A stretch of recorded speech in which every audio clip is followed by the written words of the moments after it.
Hello दोस्तों, तो कैसे हैं आप लोग। तो आज हमने शुरुआत करी है एक नए पॉडकास्ट चैनल की, जो है मासूम की पंचायत।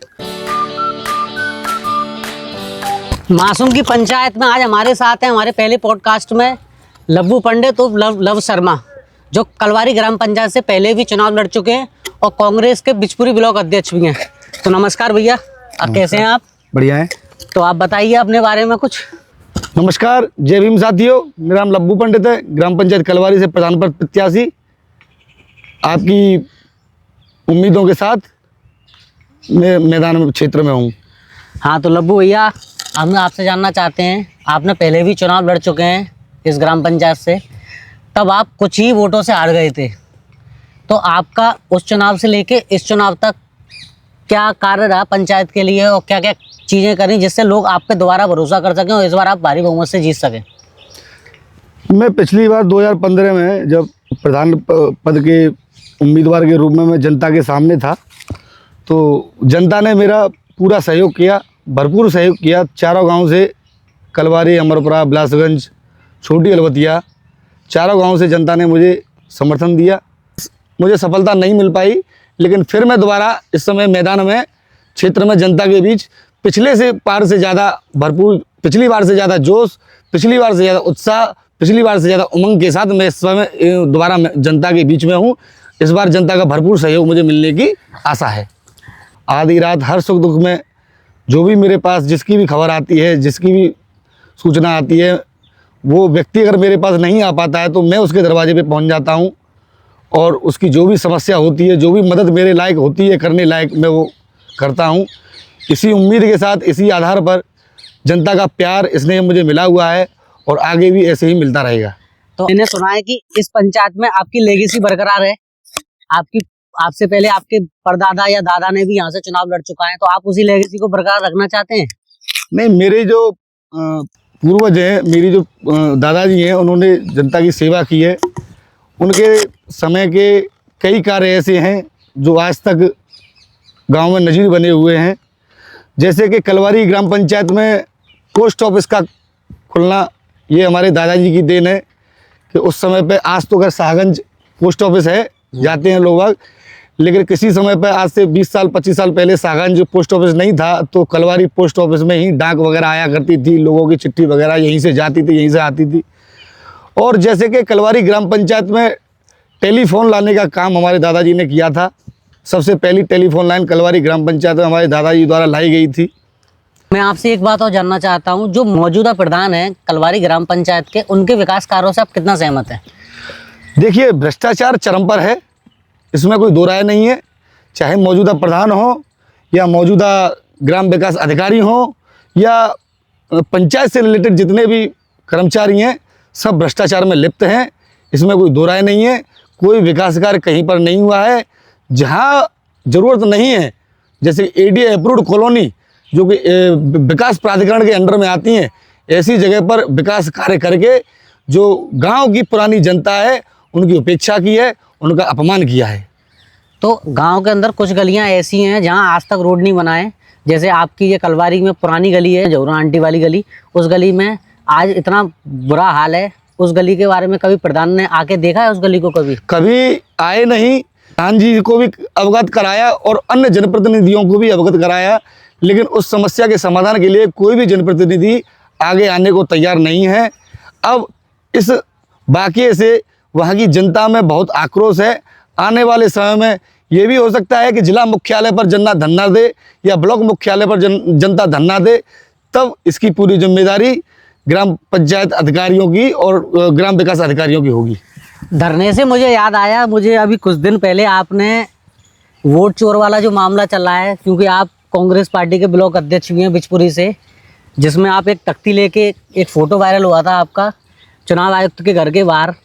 उसमें आपने क्या किया था पार्टी के लिए, जो आपका फ़ोटो वायरल हुआ था? आपको पुलिस ने पकड़ रखा था। अभी कांग्रेस पार्टी के एक कार्यकर्ता होने के नाते वहाँ मौजूद थे, तो आपका इस बारे में क्या कहना चाहते हैं? मैं ये भी जानना चाहता हूँ आपसे। देखिए, वोट चोरी अभियान राहुल गांधी जी द्वारा उठाया गया है, पूरे देश में जोर शोर से चल रहा है। और राहुल गांधी जी द्वारा ये पार्टी के कार्यकर्ताओं को और पार्टी के वरिष्ठ नेता को ये निर्देश है कि इस अभियान को ब्लॉक स्तर तक और ब्लॉक स्तर से बूथ स्तर तक उठाना है, क्योंकि ये बहुत बड़ा अभियान है, ये बहुत बड़ा घोटाला है जो कि नरेंद्र मोदी और अमित शाह और भाजपा सरकार की सह पर मुख्य चुनाव आयोग तो ज्ञानेश कुमार ने पूरे देश में वोट चोरी कर भाजपा को फायदा पहुंचाया है। उसी के खिलाफ हम उनके पैतृक निवास पर धरना देने गए थे और हमारा शांतिपूर्वक धरना प्रदर्शन था। हमने किसी के कोई काम में बाधा नहीं पहुंचाई, लेकिन पुलिस ने राजनीतिक साजिश निकालने के लिए हमारे ऊपर मुकदमा किया है, जिसकी इलाहाबाद हाई कोर्ट से हमारे ऊपर स्टे ऑर्डर भी मिला हुआ है। वो आगे भी हम माननीय न्यायालय के निर्देशानुसार कानूनी कार्रवाई का सामना करेंगे। लब्बू भैया, मैं आपसे ये जानना चाहता हूँ कि कांग्रेस पार्टी पंचायत चुनाव को लेकर कितनी सतर्क है, क्योंकि आप तो अपनी पंचायत की बात कर रहे हैं, आप ब्लॉक अध्यक्ष भी हैं, तो आपके विकास करने में काफ़ी गांव आते हैं, तो आप ब्लॉक अध्यक्ष होने के नाते दूसरे गाँवों में सहयोग कर रहे हैं। देखिए, पंचायत चुनाव को लेकर हमारे कांग्रेस पार्टी की नीति व रीति साफ सुथरी है, इसमें कोई दो राय नहीं है। कांग्रेस पार्टी ने इस समय प्रदेश अध्यक्ष अजय राय जी के नेतृत्व में ब्लॉक तक, न्याय पंचायत अध्यक्षों तक और बूथ अध्यक्षों तक का गठन कर लिया है और इस बार पूरे उत्तर प्रदेश में पंचायत चुनाव में कांग्रेस पार्टी दमदारी से चुनाव लड़ेगी और पूरे उत्तर प्रदेश में कांग्रेस पार्टी का पंचायत चुनाव में परचम लहराएगा, ये मेरा विश्वास है। आज हम पंचायत चुनाव की बात कर रहे हैं और पूर्व प्रधानमंत्री राजीव गांधी की बात ना करना, ये तो अन्याय होगा, क्योंकि पंचायत न्याय लाने वाले वही थे। तो आप उसके बारे में दो शब्द कहिए। देखिए, पंचायती राज की स्थापना जो की थी वो राजीव गांधी के द्वारा शुरू की गई थी और पंचायतों को इतना सुदृढ़ बनाया गया था राजीव गांधी जी द्वारा कि ग्राम पंचायत और ग्राम पंचायत के जो प्रधान और ग्राम पंचायत सदस्य और ग्राम विकास अधिकारी, ये लोग इतनी बड़ी बॉडी बना दी गई थी कि आप जिस तरह से चाहो गांव का विकास करो, आपके ऊपर कोई रोक कोई पाबंदी नहीं है। लेकिन इन लोगों की उदासीनता के कारण, इन लोगों की भ्रष्टाचार के कारण ग्राम पंचायत का समग्र विकास नहीं हो पाया है। इसलिए मैं मांग करता हूं शासन से, प्रशासन से कि कृपया ऐसे लोगों को जिम्मेदारी दी जाए, प्रशासन में भी ब्लॉक स्तर पर भी ऐसे लोगों को जिम्मेदारी दी जाए जो कि केंद्र का पैसा डायरेक्ट जनता को फायदा पहुंचाए। ये बीच में भ्रष्टाचार में दलाल जो बैठे हैं अधिकारी लोग, वो न खाए जाएं। पंचायत चुनाव नज़दीक है और मैंने सुनने में आया है कि इस बार कुछ पंचायतें नगर निगम की सीमा में आ सकती हैं। अगर जिस पंचायत से आप चुनाव लड़ रहे हैं, अगर वो नगर निगम में आती है तो आप पार्षद के चुनाव लड़ेंगे? देखिए, इस बात पर तो जनता बताएगी। जो भी चुनाव है, उन चुनावों को लेकर मैं जनता के बीच जाता हूं। जनता जो भी मुझे आशीर्वाद देती है, उसी आधार पर मैं अपने कदम आगे बढ़ाता हूं। जनता अगर मुझे आशीर्वाद देगी, सहयोग देगी, तो मैं ज़रूर विचार करूंगा इस बारे में। अभी फ़िलहाल मेरे इस बारे में मेरा कोई विचार नहीं है। आपके जिलाध्यक्ष श्री रामनाथ सिकरवार जी ने फतेहपुर सीकरी लोकसभा से चुनाव लड़ा था, तो उनको भरपूर सहयोग मिला था मौजूदा सांसद के मुकाबले, फिर भी वो चुनाव हार जाते हैं। और आपकी पंचायत से भी काफ़ी चुनाव उनको अच्छा गया था, तो उनकी हार का कुछ निम्न स्तर के कारण आप बता सकते हैं? देखिए, राहुल गांधी, हमारे देश के लोकसभा नेता प्रतिपक्ष राहुल गांधी जी ने जो वोट चोरी का अभियान उठाया है, वो इसी के अंतर्गत है। रामनाथ सिकरवार जी हारे नहीं थे, उनको हराया गया था, सरकारी मशीनरी द्वारा उनको हराया गया था, क्योंकि हर जगह से इन्होंने वोट काटे हैं। हर बूथ पर जहां विपक्ष को वोट मिल सकते थे, वहां पर इन्होंने सत्ता पक्ष वाले लोगों ने वोट काटे हैं और ये सब चुनाव आयोग की मिलीभगत से हुआ है।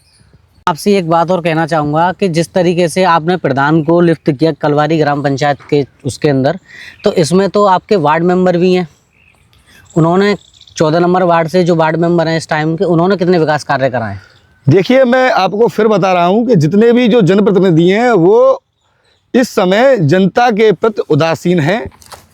जनता के प्रति उनकी कोई जवाबदेही नहीं है।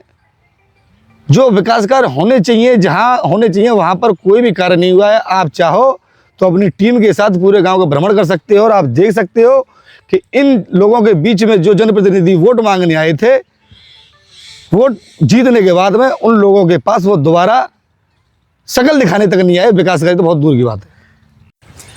तो भैया, मैं आपसे एक बात और जानना चाहता हूं, अगर आप प्रधान बन जाते हैं तो आपके कलवारी ग्राम पंचायत में क्या प्राथमिकता होंगी, ताकि जाके लोग आपको भविष्य में भी अगर आप कोई चुनाव लड़ें तो आपको आगे करें खुद से, क्योंकि इस बार भी लोग आपको खुद से आगे कर रहे हैं और पहले चुनाव में भी लोगों ने आपको खुद से आगे किया था।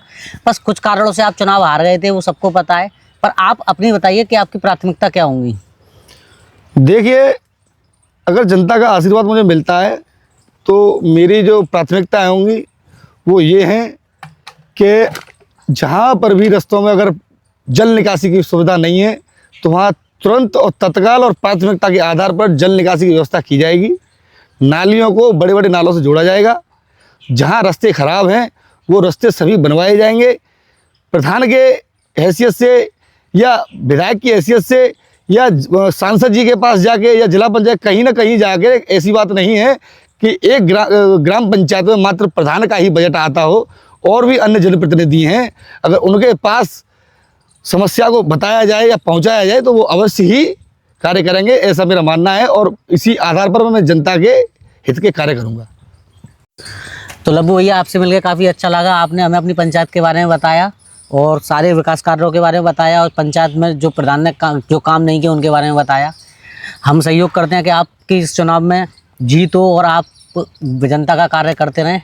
इसी के साथ इस वीडियो को हम ख़त्म करते हैं, और हमें यूट्यूब पर सब्सक्राइब करें। मासूम की पंचायत के नाम से हमारा यूट्यूब चैनल है, और अगर हमें आप सहयोग देते रहेंगे तो हम इसी तरीके से निम्न स्तरीय लोगों से मिलके, बिल्कुल ज़मीन से जुड़े लोगों से मिलके आपको बात कराएंगे। पॉडकास्ट का मतलब एसी में बैठ के कॉफ़ी के मग लेके नहीं, पॉडकास्ट का मतलब होता है कि आप खुले में बैठ के और सामने वाले के पास जाके उसकी बातें सुनते, मन की बातें लेकर होता है। शुक्रिया आप सबका, थैंक यू। नमस्कार, जय भीम साथियों।